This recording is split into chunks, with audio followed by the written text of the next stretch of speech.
All right, today we're going to talk about substance use disorders and lifespan development.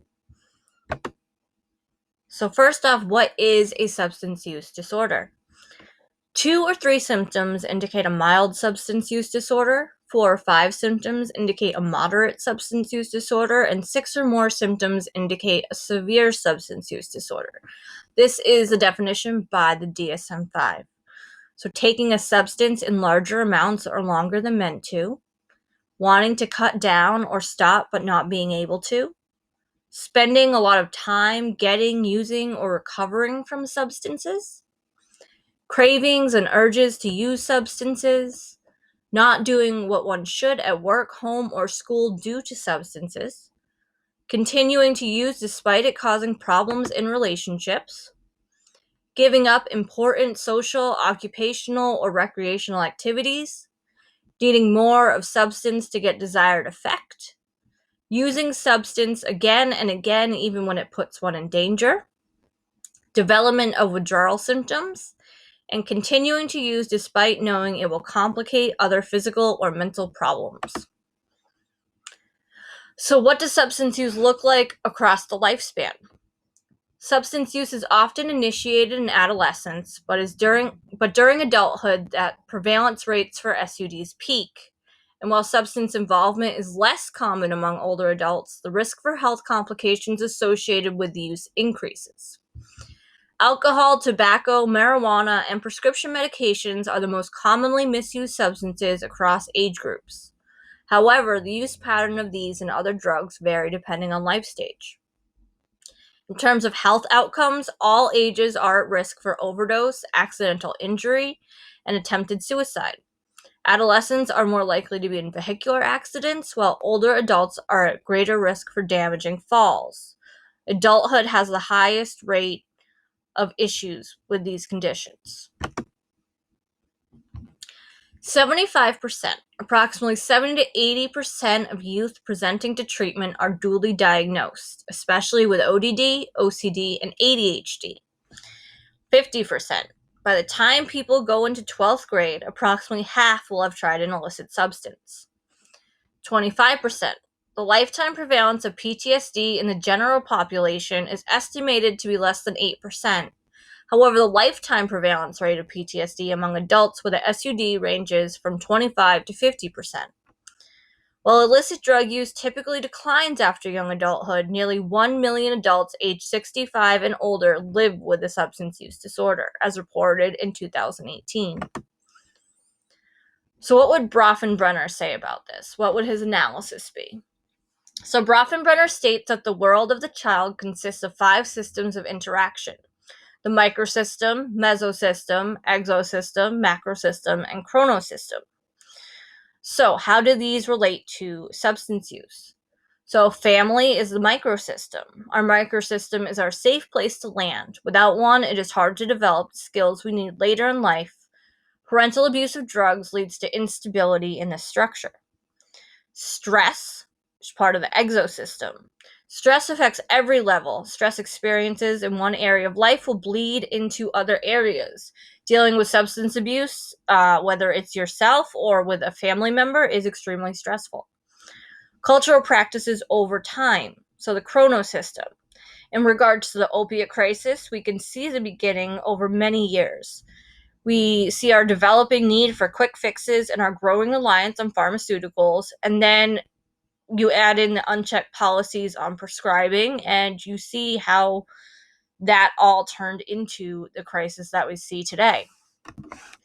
Cultural values, the macro system. American entertainment glorifies drug use. From movie stars to musicians, we tend to glamorize, and children pay attention to these things, as well as adolescents. Teachers and mentors, the mesosystem. And there must be loving adults beyond the parents who engage in caring ways with our children. So even if parents have a substance use disorder, the issues can be mitigated by having protective factors such as a teacher or a mentor that takes an interest in the child. Community resources, macro system. Not enough services. Without an umbrella of beliefs, services, and supports for families, children, and their parents, they are open to great harm and deterioration. So we need to give a lot of resources. So what would Bronfenbrenner do about substance use disorder? First and foremost, seek to understand the situations families are experiencing, including cultural, social, economic, and educational dynamics that are part of their various systems. Community resources provide more education and financial help from the community, such as expanding free daycare, offer more free programs to youth. Social solutions. If people do need a recovery program, promote groups such as Smart Recovery and AA. Take on the lobbyists. Seek out government and legal help to create more regulations on prescriptions of medication. Also, lobby for universal health care. And we see a really great example of how Bronfenbrenner's approach would work because they did something like this in Iceland. So, today, Iceland tops the European table for the cleanest living teens. The percentage of 15 and 16-year-olds who have been drunk in the previous month plummeted from 42% in 1998 to 5% in 2016. The percentage who have ever used cannabis is down from 17% to 7%. Those smoking cigarettes every day fell from 23% to just 3%. So, how did they accomplish this success? Well, they used a lot of the approaches that Bronfenbrenner may have. So, they provided state funding, and it was increased for organized sports, music, art, dance, and other clubs. It gave children and teens alternative ways to feel part of a group and to feel good rather than doing drugs together. A leisure card was provided to families, which gave $350 per year per child to pay for these recreational activities. A law was passed prohibiting children aged between 13 and 16 from being outside after 10 p.m. in winter and midnight in summer. It became illegal to buy tobacco under the age of 18 and alcohol under the age of 20, and tobacco and alcohol advertising was banned. Links between parents and schools were strengthened through parental organizations, which were mandated by law. The National Umbrella Body for Parents Organizations introduced agreements for parents to sign. The content varies depending on the age group and individual organizations. So here you see that they took on all the different forms of the system. They didn't just focus on the child, they focused on the community, they focused on the laws, they focused on all of these parts, and it was a great success. So what would Skinner's take on substance abuse be? So obviously he's a behaviorist. So psychoactive drugs and many other activities can be very potent reinforcers, both positive, euphoria, potency, sociability, pure acceptance, and negative. Tension reduction, escape from boredom, numbing emotional pain, escape from withdrawal. The reinforcers of substances use might be stronger than their punishers. Hangovers, arrests, social disapproval, and getting fired, and the reinforcers are usually more immediate and certain, while punishers are often delayed and uncertain. The desire or craving can generalize to a variety of stimuli that prompt the behavior, and there might be a failure to discriminate when to use or not use, or when one has had too much. With so many reinforcers and conditioned stimuli, extinction can be hard to achieve, and relapse is common. So, initiation of substance abuse. There's the availability, which is immediate availability. There's no reinforcement for any alternative action, and there's insufficient punishment, according to behaviorists. So, what would behaviorists do? I think they would focus on harm reduction. Focus is more on reducing the harm associated with addiction rather than on eliminating the addiction itself. Thus, for someone who drinks and drives, the focus would be on reducing the harm of driving under the influence rather than on trying to convince the drinker to stop drinking altogether. Medication-assisted treatment. Considerable behavioral evidence suggests that efforts to move rapidly from one extreme to the other, so addiction to abstinence, are typically associated with spontaneous relapse, whereas more gradual and moderate reductions are not. So using something like methadone or Suboxone to slowly taper off a drug may be more useful than going abstinent altogether in the beginning. And creating SMART goals. Behaviorists also believe in setting realistic, attainable goals, and for many addicts, the goal of total and lifetime abstinence can be frighteningly unrealistic and can steer them away from any effort at meaningful change.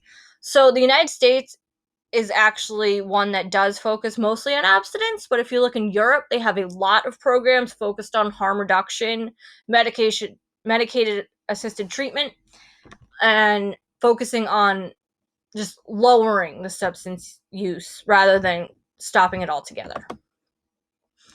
Addiction from an attachment perspective. Based on attachment theory, substance abuse can be understood as self-medication.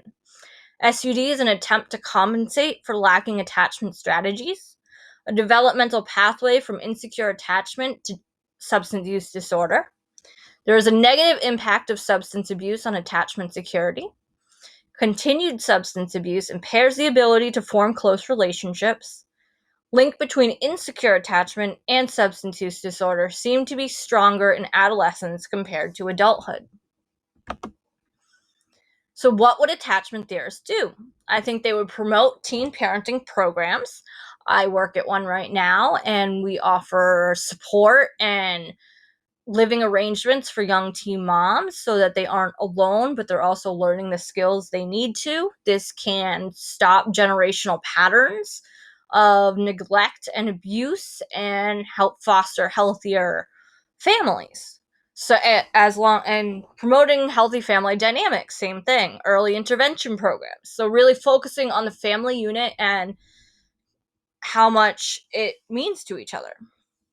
And also focusing on adverse childhood experiences. So we're going to look at that a lot right now. So this is also referred to as ACEs. So ACEs is adverse childhood experience, and it can play a big factor in substance use disorder, as well as many other issues that we see over the lifetime. Is substance use disorder a developmental disorder? So as we see here, we see the adverse childhood experience, which we'll go into further, leads to social and emotional and cognitive impairment, leads to adoption of health risk behaviors, leads to disease, disability, and social problems, and leads to early death. So these adverse childhood experiences lead to the social, emotional, and cognitive impairments, which drugs can help with in certain aspects. And if you don't have any other healthy coping mechanisms that you've learned along the way, it seems to lead farther and farther down that path. So what specifically is an ACE? An ACE is an adverse childhood experience. They did a really big study on this, and they found a lot of information. So the three types of ACEs include abuse, physical, emotional, and sexual, neglect, physical and emotional, household dysfunction of mental illness, incarcerated relative, abuse toward parent, substance abuse, or divorce or separation of parents. So they measure ACEs on a scale of 10, and depending on how many of these that you have, they would say you have like a 2 out of 10, an 8 out of 10, and depending on this, you can expect some patterns. People with an ACE score of 4 plus are twice as likely to be smokers and 7 times more likely to be alcoholics. 67% of the populations have at least one ACE. People with 6 plus ACEs can die 20 years earlier than those with no ACEs. With 4 plus ACEs, an individual is 11 times more likely to use IV drugs, 4.5 times more likely to develop depression, and 14 times more likely to attempt suicide. A child's brain on stress. In the absence of protective factors, toxic stress damages children's developing brains. When events or the environment are threatening or harmful, our brains instantly zap into fight, flight, or freeze mode. Too much stress, toxic stress, occurs when there's trauma for an extended period or a larger trauma. A child's brain and body will produce an overload of stress hormones such as cortisol and adrenaline that harm the function and structure of the brain. This can be particularly devastating in children whose brains are developing at a galloping pace, from before they are born to age 3. So how does this work? If the red alert system is always on, eventually the adrenal glands give out, and the body can't produce enough cortisol to keep up with the demand. This may cause the immune system to attack parts of the body, which can lead to lupus, multiple sclerosis, rheumatoid arthritis, and fibromyalgia, which also leads to a lot of chronic pain, and which leads to prescriptions for opiates or for other drugs. And if those don't work, sometimes they move on to other things. Chronic stress. If you're chronically stressed and experience an additional traumatic event, your body will have trouble returning to a normal state. Over time, you will become more sensitive to trauma or stress, developing a hair trigger response to events that other people shrug off. So, when you see someone that's a bit more reactive to situations, often you see drug addicts become erratic. This may be because they were already erratic and the drugs help them to stop being erratic. Also, drugs can cause erratic behavior, so we have to look more into that. So epigenetics. Epigenetics, the study of how social and other environments turn our genes on and off, show that toxic stress can actually change how our genes function, which can lead to long-term changes of our bodies and brains. So once we've experienced all this stress, our brains literally change. And they change in ways that, from my research, show that make people a little bit more susceptible to acquiring a substance use disorder. So it's not all bad news. Yes, there are lots of negative factors and issues with how we're raised, or what trauma we have over the lifetime. But a way to combat this is to work on protective factors. And one of the biggest areas is how to build resilience. So resilience has shown that it can really help with substance use disorders as well as many other mental health issues. So if toxic stress stops and is replaced by practices that build resilience, the brain can slowly undo many of the stress-induced changes because brain plasticity.